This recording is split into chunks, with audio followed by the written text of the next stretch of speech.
Salut et bienvenue dans Puissante, mon podcast sur la périnatalité et la parentalité. Je suis Héloïse, j'accompagne les femmes et les couples de la grossesse jusqu'aux 3 ans de bébé. Ces dernières semaines, sur mon podcast et sur la chaîne YouTube Hello Doula, je vous ai partagé mon histoire afin que vous compreniez comment j'en suis arrivée là et pourquoi je fais ce métier. Donc on a parlé de ma grossesse, de mon accouchement, de mon histoire d'allaitement la semaine dernière. Et là aujourd'hui je vais vous parler un peu plus de la fin, de comment ça s'est passé finalement, comment tout ça s'est terminé. Donc pour la faire de manière concise, on a déménagé quand ma fille avait 10 mois. Le déménagement a été très compliqué puisque pas forcément de soutien, pas forcément d'aide. Et des murs à repeindre, des choses à aménager, une cuisine entière à aménager par exemple, donc il y avait pas mal de choses à faire, sauf que on a toujours un bébé qui ne dort pas, qu'on ne peut pas laisser, et j'ai toujours un chéri qui travaille du matin jusqu'au soir, donc environ de 9h à 23h minuit, quasiment 7 jours sur 7, quasiment, puisqu'il est chef de cuisine et qu'on est en pleine saison, donc c'était un peu compliqué. Mais on l'a fait. Après, je pense que c'est le premier coup, avoir enchaîné tous ces 10 derniers mois de fatigue, d'épuisement et arriver là avec le déménagement, avec la fin de mon allaitement, parce que pourquoi je veux arrêter mon allaitement? Parce qu'en fait, je veux avoir mon retour de couche, je veux un autre bébé. Ça ne sort pas de mon esprit, je veux un autre bébé. Et je me dis, mais en fait, donc, il faut que j'arrête mon petit allaitement pour ça, pour avoir mon retour de couche. Et en même temps, je me dis, je vais lâcher un peu prise sur tout ça aussi, on lui donnera du lait artificiel s'il faut et tout. Donc là elle a 10 mois, je tiens encore au début 2 fois par jour, le matin et le soir. Progressivement je tire une fois le matin seulement, mais pour vous dire je tire 600 ml quoi. On a les biberons de Spectra, j'en ai un là sous la main, biberon de Spectra qui fait, alors là c'est marqué 160, mais si tu le remplis jusqu'en haut, tu arrives à 200. Et moi je le changeais pendant le tirage du matin. Donc on est arrivé à 600 ml, ce qui est pas trop mal, mais il faut bien réussir à réduire la quantité de tirage. Et donc de jour en jour, je réduisais progressivement, enfin sur 2-3 jours exactement, pour stopper ma lactation. Ça a très bien fonctionné puisque fin mai, début juin, j'ai eu mon premier retour de couche. Et donc j'étais très contente. Mi-juin, on a mon anniversaire. Donc là, en fait, mes 30 ans, ma soeur m'a organisé ça, à savoir que je ne profite pas du tout de mon anniversaire parce qu'en fait, pour moi, c'est une charge en plus, un événement en plus à devoir assister, à être présente, alors que tout le mois de mai, je m'étais déjà engagée sur pas mal de choses. Et ça, c'est vraiment mon côté, c'est dommage parce que je dis toujours oui, et arrivé au jour présent, je me dis, non, j'ai pas envie. Mais bon. Donc mon anniversaire se passe. Ensuite, il y a encore d'autres événements, etc. À peu près au même moment, je crois, le lendemain ou surlendemain de mon anniversaire, je vois que je suis enceinte. Je crois que c'était... j'ai dû le savoir à peu près dans cette période-là. Et je vois que je suis enceinte. Et là, je suis contente. D'un côté, je suis contente. Et d'un autre, j'en suis... Vous savez, je prends le test de grossesse, je le regarde à la lumière du jour, comme ça. Je regarde comme ça. J'essaye de le prendre en photo avec le flash ou sans le flash pour voir si vraiment je vois le trait parce que c'était très très léger. Et je me dis, oh, c'est peut-être moi qui hallucine. J'en refais un, genre 2 ou 3 jours après, et c'est bien marqué 2-3 semaines enceinte. Waouh! Je me dis, oh non, comment je vais faire en fait Sur le coup, j'avais pas pensé à tout ça et là, ça me met plein de questions dans la tête. Comment je vais faire? Comment je vais m'organiser? Ma fille, elle dort pas. Enfin, tout de suite, je suis, mais à la seconde, envahie de questions. Je suis en train de me dire, mais comment je vais m'en sortir? Comment je vais faire? J'en parle à quelques amis. Il y a quelques amis qui me répondent, tu te prends trop la tête, te pose pas de questions, nanana, tu verras quand bébé sera là. Mais en fait, déjà ça, je tiens à souligner qu'à chaque fois vous nous dites vous posez pas de questions pendant qu'on est enceinte, mais il faut se poser des questions, soyez curieuse, parce que après, une fois que tu commences à parler un petit peu que tu viens d'accoucher, on te dit ah bah oui mais il fallait y réfléchir avant, ah bah tu vois c'est toi qui as voulu un autre enfant, ah bah ceci, ah ouais, ils ont toujours un truc à dire, ils nous font chier quoi, vraiment excusez-moi mais nous sommes rendus à fin juin, je commence à me dire il va peut-être falloir préparer les 1 an de ma fille parce qu'elle est née le 12 juillet, donc il faut préparer ces 1 an. je commande le traiteur, le truc, le gâteau, le machin. Je prépare vraiment tous les ballons. Je me mets une pression de malade parce que c'est son premier anniversaire. Et là, ma famille toxique arrive. Donc, pas tous, hein, il y en a qui ont très bien vécu la fête et ça s'est très bien passé. Mais je me suis aussi pris des réflexions de « Ah, t'aurais pas dû prendre ce goût-là pour le gâteau. T'aurais dû prendre un autre goût. T'aurais dû faire ci. T'aurais dû... ça, c'était bon, mais c'était pas assez salé. Ça, j'aurais pas pris ça comme ça. Il y avait pas assez de champagne. » Il y a toujours un truc qui va pas, quoi, tu vois. Et en fait... je me revois très bien en train de préparer la cafetière pour faire les cafés. Et vous savez, le truc où on met le filtre, là, on est supposé, ça se clipse. Et ben là, ça se clipsait et ça se rouvrait. Ça se clipsait et ça se rouvrait. Oh, en fait, ça a été la goutte de trop. J'étais tellement sous pression. J'ai pété un plomb à cause de cette cafetière. J'ai craqué. J'en pouvais plus. J'ai fondu en larmes. J'étais fatiguée. Bon, après, j'étais enceinte. Est-ce qu'on peut dire que c'était un peu les hormones de grossesse? Non, j'étais pas très bien, franchement ça m'a... Ouais, j'étais pas en forme. Ma famille me voit exploser, fondre en larmes, ils comprennent pas trop ce qui se passe. Je dis qu'il y a toujours des trucs, que j'en ai marre, que je ferai plus d'anniversaire, enfin bref, ouais. Je pars un peu, c'est un peu théâtral, mais voilà.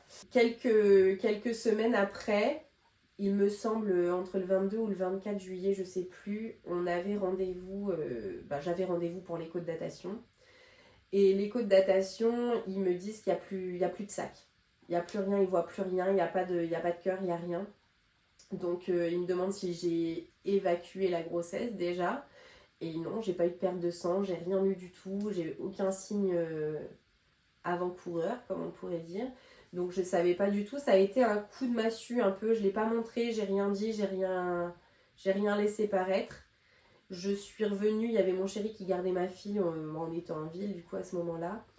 Et il m'a dit ça va alors le bébé, le petit frère ou la petite sœur et tout. Et je lui dis bah il n'y a plus. Voilà. Et en fait je suis vite passée à autre chose, je voulais pas en parler. Et puis finalement ils m'ont rappelé pour me dire de repasser le soir parce qu'ils voulaient refaire des prises de sang et pour voir si le taux était en train de chuter ou pas. Donc j'ai dû laisser ma fille à ma mère. Et puis ma mère, comme vous le savez peut-être, je crois que je vous l'ai dit, mais mon beau-père est médecin, donc il voulait savoir pourquoi je devais retourner à l'hôpital, qu'est-ce qui s'est passé et tout. Donc bon, j'ai préféré leur dire directement pour pas garder de secret, de faux secrets ou je sais pas quoi. Voilà, j'étais enceinte, je vis une grossesse arrêtée, basta, me posez pas de questions, gardez la petite et on passe à autre chose.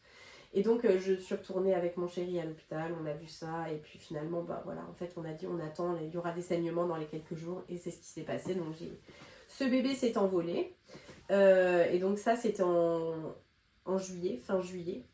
Et moi je continue de parler avec ma grande copine qui était venue à mes 30 ans, qui a aussi une petite qui a environ 3 mois d'écart avec Azel.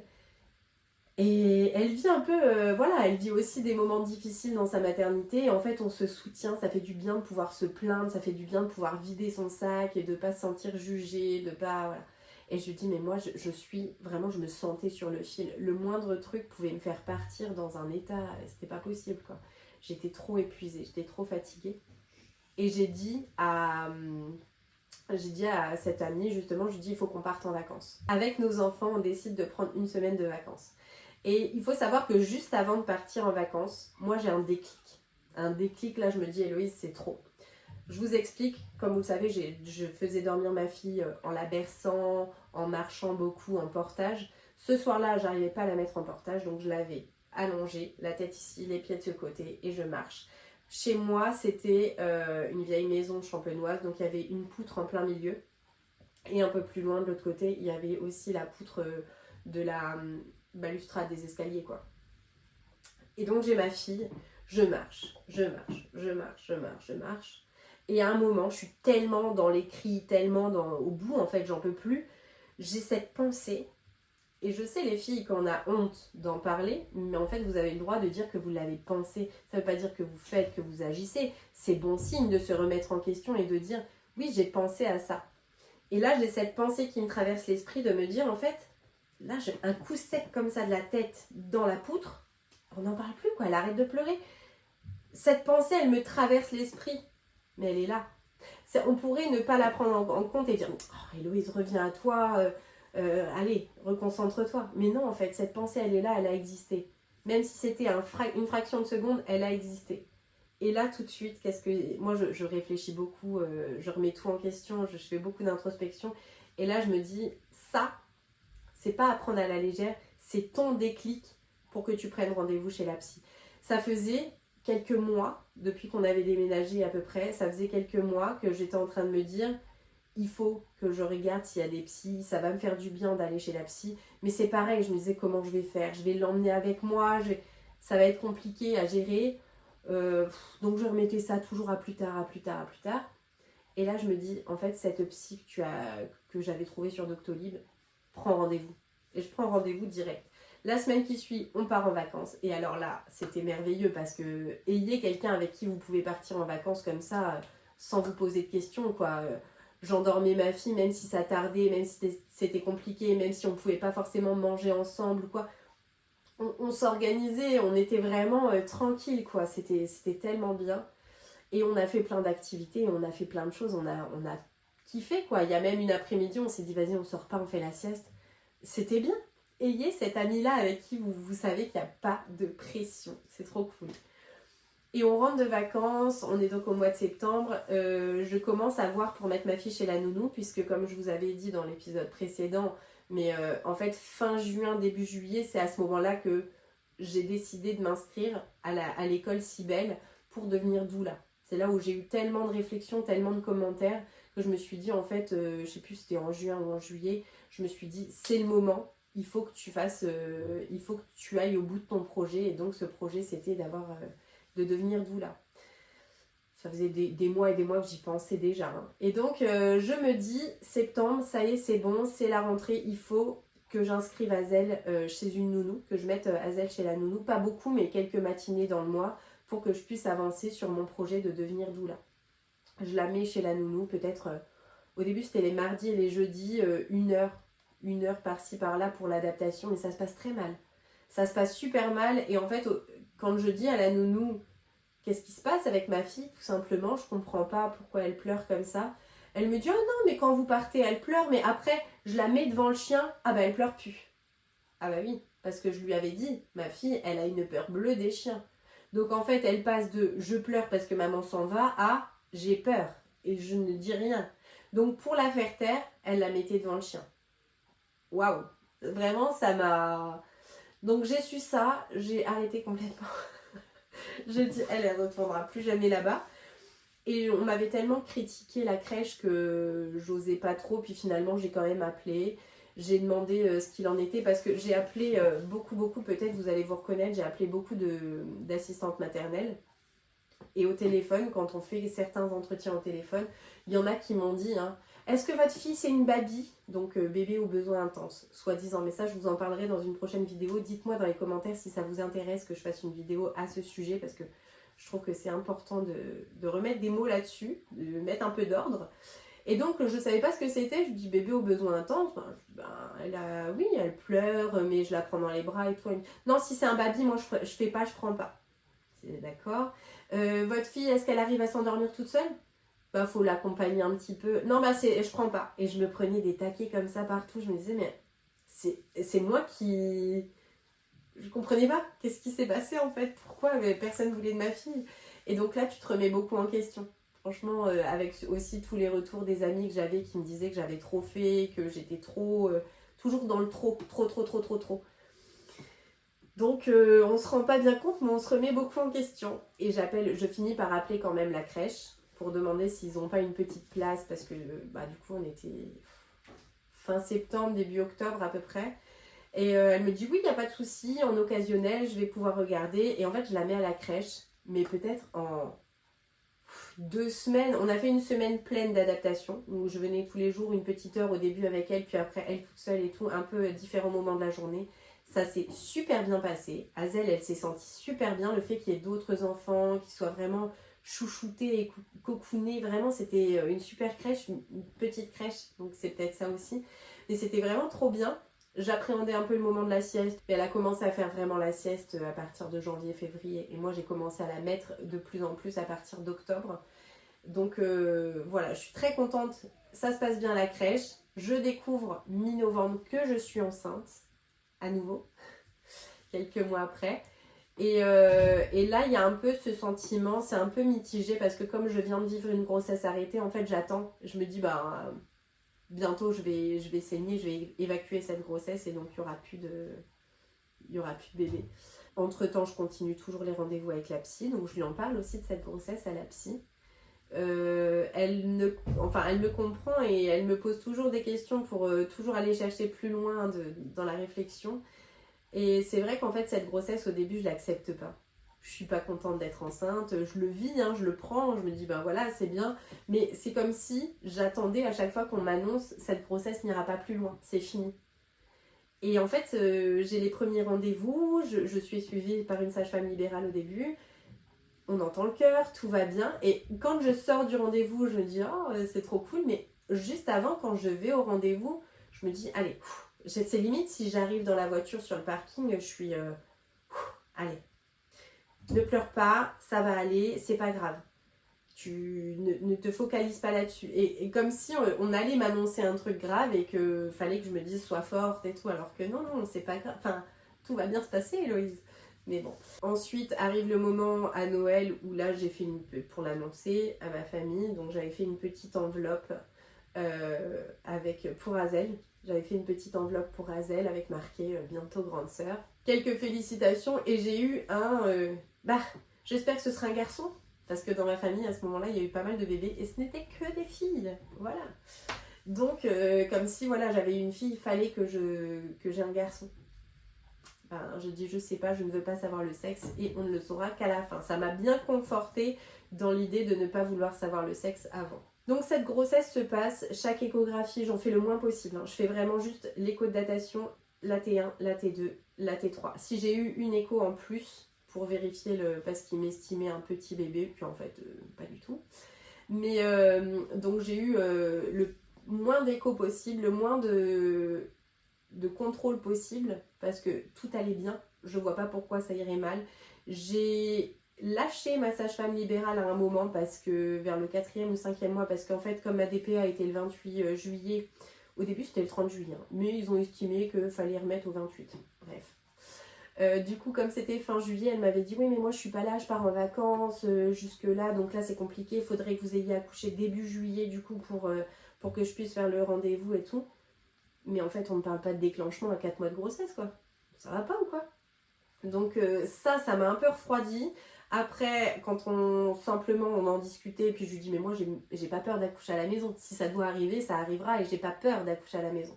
Quand même, vous vous rendez pas compte, l'hémorragie de la délivrance, nanana. Je me suis dit, on n'est pas sur le même chemin. Je veux pas que ce soit elle qui m'accompagne parce que quitte à me faire parler comme ça, autant que ce soit à l'hôpital. Et c'est normal parce que c'est les sages-femmes de l'hôpital et je sais ce qu'elle pense, donc j'étais plutôt partie là-dessus. Bref, du coup je lâche un petit peu la sage-femme libérale et je reviens vers le suivi classique à l'hôpital. Arrivé au 6e mois, il y a le fameux test HGPO, donc pour le diabète, que je refuse. Je leur dis oui, je comprends. Oui, donc IMC, nanana, elle me montre tout, elle me coche toutes les cases, il faut absolument que vous fassiez le test. Je dis je comprends, mais je ne veux pas le faire. J'accepte de faire un test pré- et post-prandial, mais je ne ferai pas le test HGPO. Basta.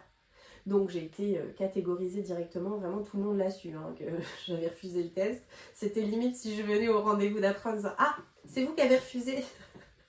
Oui, c'est moi.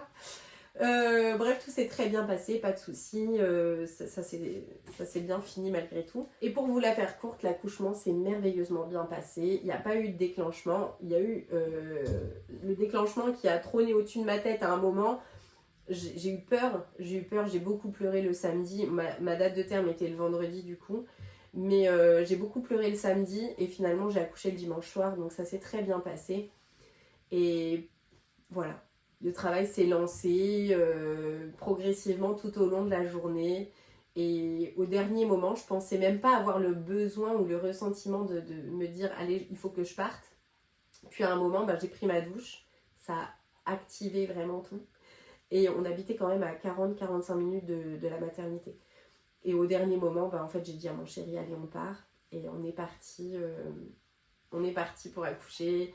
Et je suis arrivée juste pour accoucher, certaines le savent, quand je suis arrivée, je me sentais tellement bien. En tout cas, je ne montrais pas de signes de souffrance ou quoi que ce soit. Et j'avais mon Winner Flow dans une main, le Pain dans l'autre. Et je suis arrivée, j'ai sonné, la sage-femme me reçoit, elle me dit « Oui, c'est pourquoi ?» J'ai dit « je viens accoucher, tout simplement. » Elle m'a dit « Oui, pas de souci, vous patientez, je vais faire une admission. » Et donc, elle fait son admission, ça prend quelques minutes quand même. Et moi, je sens que là, on y est, là. Là, il y a un bébé qui arrive, quoi. Et je suis partie me mettre dans un recoin. En fait, ça fait un hall et au loin, dans un couloir, il y a la salle, il y a le couloir pour la néonatologie. Et je me mets dans ce recoin-là. Et donc, dans l'angle des murs, je me pose comme ça. J'ai le bassin en arrière, je secoue, enfin, je bouge quand même mon bassin. Et là, je sens que ça pousse. Ça pousse tout seul, de toute façon. Je sens du liquide qui sort en même temps. Je sens que ça pousse. Et ça pousse et je fais un espèce de râle. Et parce que j'accompagne et ça me fait du bien. On va se le dire. Ça soulage. Ça ne fait pas mal. Ça soulage.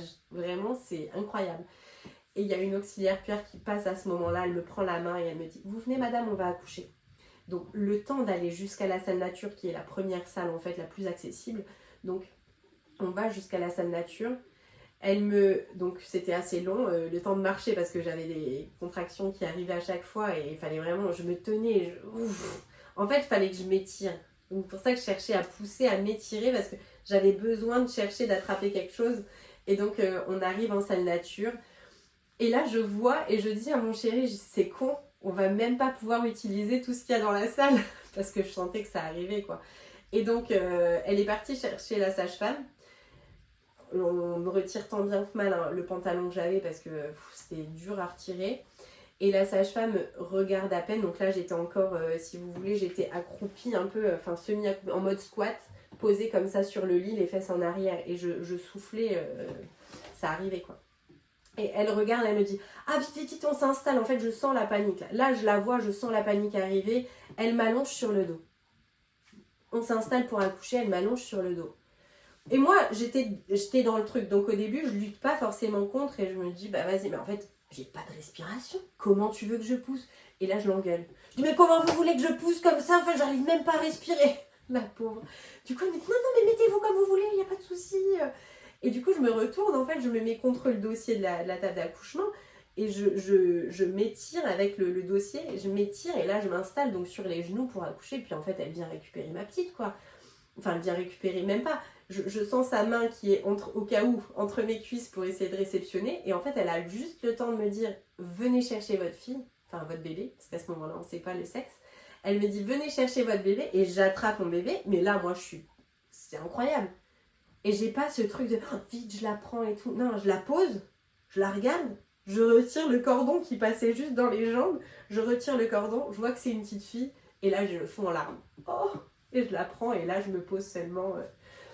Et c'est incroyable parce que ça se passe vraiment très très très rapidement en quelques minutes. Ça se passe vite, bien, facilement, ça fait pas mal. Franchement, voilà, une fois que tu as vécu ça, mais tu ne peux que vouloir en parler à tout le monde, que vouloir montrer ça, quoi. C'est vraiment, rien que j'en reparle, je suis full ocytocine là. Mais c'était incroyable. Bon, après, il y a eu cette histoire. En fait, le problème, c'est que tu es tellement full hormones, t'es un peu shooté quoi. Et c'est là où elle me dit bah alors on l'appelle comment cette petite? On hésitait entre deux prénoms. Mais du coup moi j'ai pas regardé, j'ai pas consulté mon chéri pour ça. Tout de suite, j'ai balancé le prénom et lui m'a regardé genre ah ouais, hé mec, moi je viens d'accoucher, d'accord? On parlera du prénom plus tard. Bon, est-ce qu'il m'en veut toujours maintenant? L'histoire ne le dit pas. Mais on hésitait entre deux prénoms, finalement on n'a pas hésité, j'ai choisi. Voilà, c'est comme ça que ça s'est fait, c'est vrai. Bref, tout ça pour vous dire que un autre chemin est possible et vraiment ça s'est très très bien passé et ça me conforte dans l'idée d'expliquer aux femmes qu'il y a un autre chemin pour accoucher quoi. Voilà, vous pouvez accoucher autrement que tu accoucheras dans la douleur et tu prendras la péridurale et blablabla. Non, il y a vraiment un autre chemin que ça et je parle pas de douleur, je parle pas de souffrance. Voilà, moi je suis là pour vous apporter de l'information, pour vous ouvrir les yeux peut-être sur certaines choses, pour vous planter des petites graines comme je vous dis souvent, mais j'espère que après vous vous posez des questions par vous-même et que voilà, continuez d'être curieuse, continuez d'aller chercher. Bon, j'ai eu un petit souci, je sais pas ce qui s'est passé, c'est pas grave, l'important c'est de vous dire, n'hésitez pas à vous abonner ici et à me dire ce que vous voulez qu'on aborde la prochaine fois. N'hésitez pas également à me mettre en commentaire si vous voulez participer peut-être pour raconter votre histoire, votre accouchement, votre allaitement, que sais-je. Voilà, je vous laisse vous abonner ici, je vous laisse également me suivre sur TikTok et sur Insta sous le pseudo Hello Doula et je vous fais des gros bisous, prenez soin de vous.